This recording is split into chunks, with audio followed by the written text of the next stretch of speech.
Okay bro. So ఇప్పుడు తెలంగాణలో free bus అనేది క్యాన్సిల్ చేస్తున్నారని అంటున్నారు. అసలు గవర్నమెంట్ లాస్ వచ్చిందేమో ఖచ్చితంగా. ఎందుకంటే వాళ్ళు ఫస్ట్ కి వదలకూడదు, వదిలేరు. వదిలిన తర్వాత కంటిన్యూగా పెట్టాల్సిందే. ఇప్పుడు ఖచ్చితంగా మళ్ళీ ఫ్రీ లేదు, ఛార్జీలు ఇవ్వాల్సి వస్తుందంటే ఖచ్చితంగా మళ్ళీ గొడవలు అవుతాయి. గొడవలు అయిపోయి అది ఇంకా ఎక్కడ వెళ్తుందో తెలీదు. ఖచ్చితంగా గొడవలు అవుతాయి.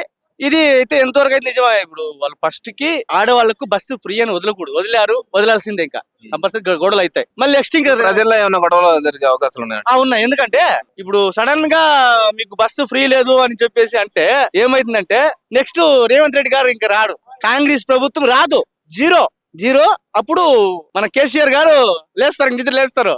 లేచి చూశారా తెలిసిందా అంటాడు. ఇంక అంతే. ఎలా జరిగిందో తెలిసిందా అంటాడు. ఇంకా తెలిసిందా అన్నప్పుడు అప్పుడు మళ్ళీ తర్వాత కేసీఆర్ మళ్ళీ నెక్స్ట్ సీఎం గా ఉంటాడు. అంతే ఖచ్చితంగా. అదే విధంగా ఇప్పుడు ఆటోల్లో వస్తే ఆటోలేమో డీజిల్ ఆటో క్యాన్సిల్ చేయాలి, ఎల్పిజి గ్యాస్ మాత్రమే తిరగాలి, అదే అది మాత్రమే తిరగాలి. పొల్యూషన్ రాకుండా అదే ప్రజలకి మంచిదే. కానీ ఆ గ్యాస్ ఫుల్ గా ఉంటే వెళ్ళిపోతారు. మరి పెట్రోల్ బంక్ లాగా ఆటో డ్రైవర్లు ఏమైనా ఇబ్బంది పడరా అంటారా? పడతారు కదన్నా. ఇప్పుడు సిలిండర్ అయిపోయిందంటే ఎక్కడన్నా మధ్యలో అయిపోయిందంటే సిటీలో అయితే ఎక్కడన్నా ఇప్పుడు ఈ గ్యాస్ బంకులు ఉంటేంతో వెళ్ళి నింపుకుంటారు. ఇంకెక్కడ వేరే దగ్గరికి పోతా ఉంటే ఇప్పుడు ఇదే సిటీలోనే కాదు, ఇప్పుడు అంతా మొత్తం పల్లెటూరులు కూడా వచ్చేస్తుంది కదా. మధ్యలో ఆగిపోతే కొంచెం కష్టం అవుతుంది. డీజిల్ పెట్రోల్ అయితే కొంచెం ఏదో అడ్జస్ట్ చేసుకుని తోసుకుపోతారు. అంతే, ఇంకేం లేదు. గొడవలు అయితే ఇది కూడా గొడవలు అవుతాయి అంతే. ఇంక ప్రభుత్వం అంతా ఇప్పుడు రేవంత్ రెడ్డి గారు ఇంకా నెక్స్ట్ రాడు. సో ఓవరాల్ గా చూస్తే సీఎం రేవంత్ రెడ్డి గారి పరిపాలన ఎలా ఉందంటారు? ఇప్పుడు వరకు అయితే బాగానే ఉంది. నెక్స్ట్ ఏం జరుగుతుందో తెలీదు. ఖచ్చితంగా అది ఏం తెలీదు. దేవుడే దిక్కు అంతే. సో కేసీఆర్ రేవంత్ రెడ్డి ఇద్దరు పాలనలో ఎవరి పరిపాలన బాగుంది అన్న? నాది ఏపీ అన్న, నాకు తెలిసినంత నాదే ఏపీ. అనంతపురం డిస్టిక్, రాయదుర్గం అది. ఇక్కడ తెలంగాణలో పర్లేదు, బాగానే ఉంది నాకు అనిపించింది. మన ఏపీలో అంత ఏం లేదు. ఎందుకంటే అప్పుడు వచ్చారు కదన్నా వీళ్ళు, మీకు తెలియకుండా ఏం లేదు, అందరికీ తెలుసు, ప్రజలకు తెలుసు. ఇంకెందుకు చెప్పడము, ఏమి లేదు. ఇంకా ఇప్పుడు రాజధాని కూడా మా ఏపీలో రాజధాని అనేది లేదు. ఇంకా ఆ రాజధాని ఎప్పుడైతుందో, మా ఆంధ్రలో ఎప్పుడు నాకు రాజధాని వస్తుందో అసలు తెలియదన్నా. Hi bro. Hi bro. Bro ఇప్పుడు తెలంగాణలో ఫ్రీ బస్ క్యాన్సిల్ అని అంటున్నారు కదా, అసలు ఏంటి ఎందుకని? ఇప్పుడు ఆయన చేసిన పథకాలలో ఆయన ఇంకా ఫ్యూచర్ లో 4 years లో ఏం చేయకపోయినా సరే ఈ ఫ్రీ బస్ అనేది తీసేస్తే అయిపోతుంది. ఎందుకంటే ఎంతో మంది అక్క చెల్లెళ్ళు ఒకప్పుడు ఫ్రీ బస్ అని పెట్టినప్పుడు అరే ఫ్రీ బస్ అని పెడితే మన అమ్మనో మన అక్కనో మన చెల్లెనో ఫ్రీ బస్ లో పోతారు, హ్యాపీగా వెళ్ళి హ్యాపీగా వస్తారు అని చెప్పేసి అట్లా అనిపించేది. ఇప్పుడు ఫ్రీ బస్ పెట్టినాక మా అక్కనన్నా మా చెల్లెనన్నా మా అమ్మనన్నా బస్సులలో ఎవరితో కొట్లాడకుండా క్షేమంగా వస్తే జాలరా నాయన అని చెప్పేసి అనుకున్నాం. ఇప్పుడు ఆయన ఫ్రీ బస్ చేస్తే మాకు అదే చాలన్న, అంతకు మించి మాకు ఏమొద్దు. టికెట్లు పెట్టుకున్నా సరే టికెట్లు మేము పే చేసి మరీ తీసుకుంటాం టికెట్లు, కానీ ఈ ఫ్రీ బస్సు ఈ లుచ్చా బస్సులు మాకు వద్దన్న. ఎందుకని? దాంట్లో వల్ల దేనికి లాభం చెప్పన్న? ఒక బస్సులో దాదాపు 30-40 మంది పడతారు. ఆ 30-40 మంది పట్టే దాంట్లో 100 మంది నిరికిస్తున్నాడు. దాంట్లో చిన్న పిల్లోడు ఉంటాడు, చిన్న పిల్ల ఉంటది, ముసలోడు ఉంటాడు, ఏదో రోగం వచ్చినోడు ఉంటాడు.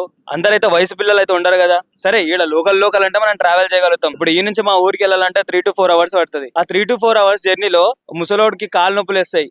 చిన్న పిల్లలు ఆ ఉబ్బరానికన్నా మెయిన్ బస్సు ఎంత స్పీడ్ గా పోతున్నా సరే గాలి వచ్చి అయిపోతా అని చెప్పి అంటే అట్లా లేదు. ఇప్పుడు మొత్తం ఏమంటారు, ఒక 100 మంది ఉంటే దాంట్లో గాలి కూడా ఆడడానికి కూడా ప్రమాదకరం ఉందన్న. ఎందుకు మేము యాదగిరి గుట్ట పోదామని చెప్పేసి అనుకున్నాం. అరే బస్సు రాకముందుకే 100 మంది ఉంటాడు వాడు. అట్లా అంటే ఎన్ని బస్సులు రప్పియాలి వాడు? ఇప్పుడు నువ్వు ఎంత అనుకున్నా సరే ఇంతకు ముందుకు ఒక 100 బస్సులు ఉంటే హ్యాపీగా వెళ్ళేసి వచ్చేటోళ్ళం. నువ్వు ఫ్రీ బస్సు పెట్టి ఆ 100 బస్సుని 50 బస్సులు చేసేసినావు.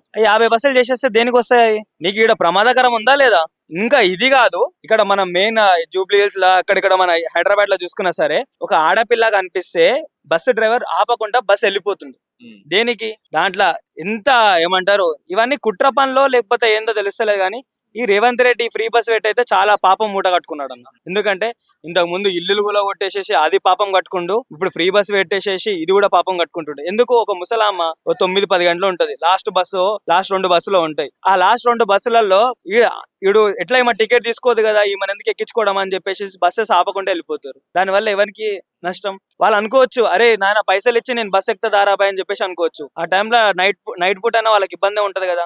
ఈ ఫ్రీ బస్ ఎందుకన్నా? ఫ్రీ బస్ అనేది ఒక లుచ్చ బస్ అన్న, తీసేస్తే అయిపోతుంది. తీసేసి ఇంతకు ముందు లాగానే నువ్వు అందరికి ఒక 100 బస్సెస్ ఉంటే 100 బస్సెస్ పెట్టి ఆ బస్సులో 30-40 మంది పడితే 30-40 మంది సీట్లు ఉంటాయి. ఆ సీట్లలో కూర్చొని హాయిగా ప్రశాంతంగా పోతాం కదా.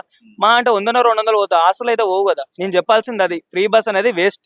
అదే విధంగా ఇప్పుడు డీజిల్ ఆటోలు తీసేసి ఓన్లీ ఎల్పీ గ్యాస్ లో ఒకటే తిరగాలని అంటున్నారు. దాని గురించి మీరు ఇంతకు ముందు ఈ ఫ్రీ బస్సెస్ పెట్టేసేసి ఆటో వాళ్ళకి ఉపాధి లేకుండా చేసేసిండు మొత్తం. ఇప్పుడు మళ్ళీ ఈ డీజిల్ ఆటోలు, పెట్రోల్ ఆటోలు ఇవన్నీ తీసేయాలనుకుంటే ఇంకా నాకు తెలిసి ఇంకా అందరు సూసైడ్ కే కారణం అయిపోతారు అనుకుంటా.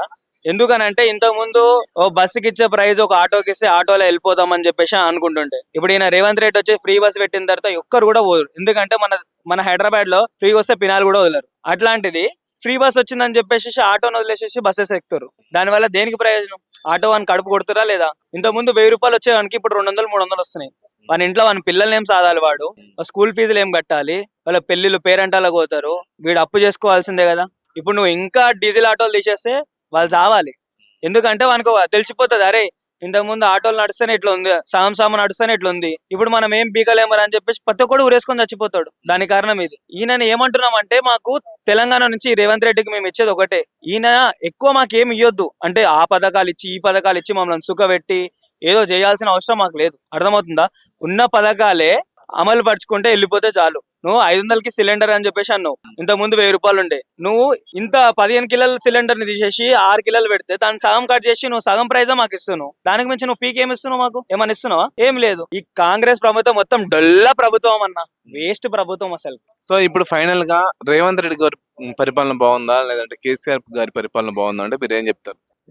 నేను చెప్పాల్సిన మాట ఒకటే, ఒకప్పట్లో సీనియర్ ఎన్టీఆర్, తర్వాత మన చంద్రబాబు నాయుడు మనం మొత్తం కలిసి ఉన్నప్పుడు వాళ్ళు ఎట్లా చేసారో వాళ్ళకన్నా ఒక 10 times మనోడు కేసీఆర్ చాలా మంచి చేసిండు. ఎందుకనంటే నువ్వు ఐటీ రంగంలో చూసుకో, నువ్వు రోడ్స్ డెవలప్మెంట్ లో చూసుకో, ఒక ల్యాండ్ డెవలప్మెంట్ లో చూసుకో.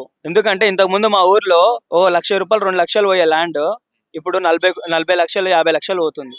అది ఎవరి పుణ్యాన? ఇప్పుడు తెలంగాణ ప్రజలకి బలిసి కొట్టుకొని మరి వీడిచ్చే పథకాలతో బతికేయచ్చు అనే గర్వంతో వానికి వేసారు గానీ అంతకు మించి ఆడ ఏం లేదు. ఆయన ప్రభుత్వం ఇప్పుడు కనిపిస్తుంది కదా అందరికి. నువ్వు కష్టపడి కట్టుకున్న ఇల్లులే అప్పుడే వాళ్ళ మనిషి రీపోయింది. నువ్వు ఇప్పుడు ఇంకా నువ్వు ఏ పథకాలు పెడితే ఏం చెప్పు? ఒక మనిషి మంచిగా బతికినప్పుడు మంచిగా ఫుడ్ పెట్టి అది పెట్టి మంచిగా చూసుకుంటే అయిపోతుంది. మనకు రోగం వచ్చిన తర్వాత నువ్వు మంచి ఫుడ్ పెట్టి వాడు ఏం పిక్తాడు రోగం వచ్చిన తర్వాత? ఈయన ప్రభుత్వం కూడా అట్లానే ఉంది సేమ్. అంతకు మించి ఏం లేదన్న. ఈ కాంగ్రెస్ ప్రభుత్వం అనేది ఒక డొల్ల ప్రభుత్వం, ఇది వేస్ట్ ప్రభుత్వం. కేసీఆర్ లాంటి నాయకుడు మళ్ళీ రాడు. నెక్స్ట్ ఈ 4 years అయిపోయిన తర్వాత కేసీఆర్ ని రప్పించుకుంటే తెలంగాణ చాలా బాగుపడుతుంది. లేకపోతే ఆంధ్రాలో ఇంతకుముందు జగన్ ఎలా ఉన్నాడో అలా అయిపోతుంది మొత్తం.